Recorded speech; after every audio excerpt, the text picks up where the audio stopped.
Finn Fitzgerald for Backstage Pass. And today we've got a real treat for you.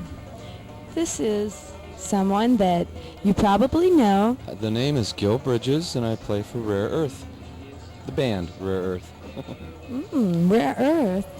I think everybody's heard of your music, and we all enjoy it. Well, good, I'm glad. We've been around long enough to do it, so...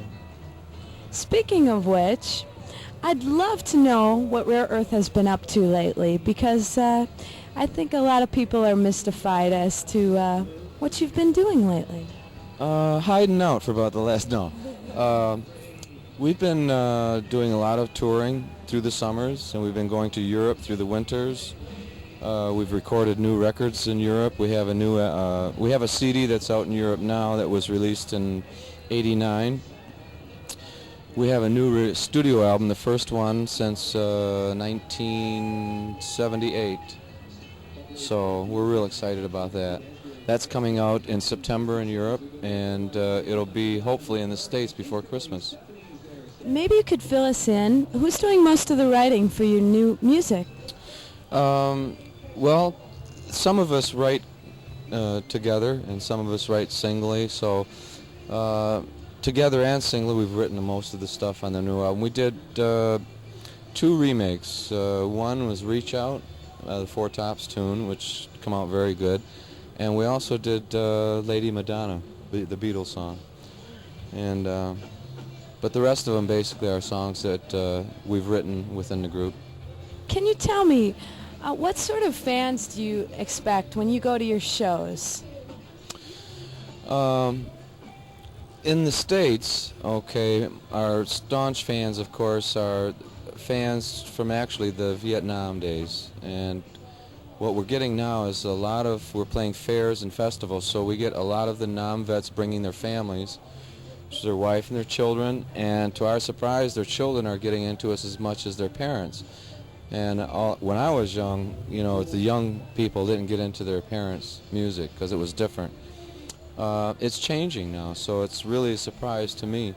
When we first went to Europe in '88, for the first time actually, we were talking about, I wonder what kind of audiences are going to come to see us, and we thought they would be not older audiences, but elderly, you know, maybe from the 30s up.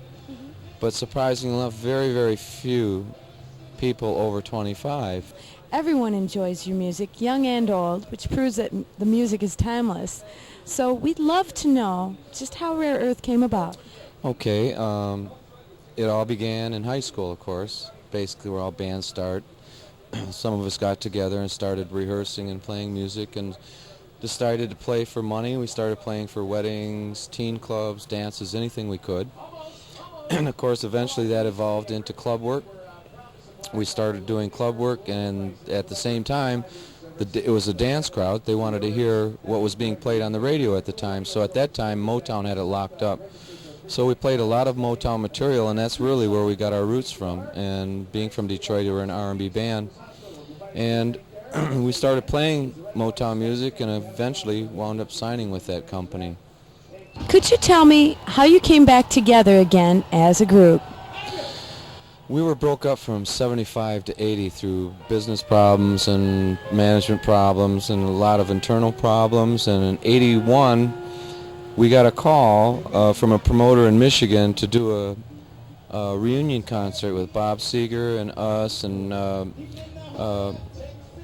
Mark Farner and Grand Funk and all the guys from Detroit and Mitch Ryder, and we all got together and did this concert in Michigan, just for Michigan groups.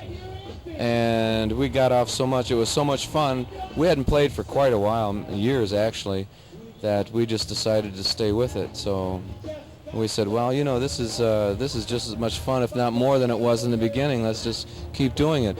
And really, classic rock stations have really brought it about, because without classic rock stations, I don't think a lot of the younger generation would know about a lot of the older music that was really happening. They would through their brothers and sisters, but I mean, classic rock has really done it for us. And we hope nothing but the best for you.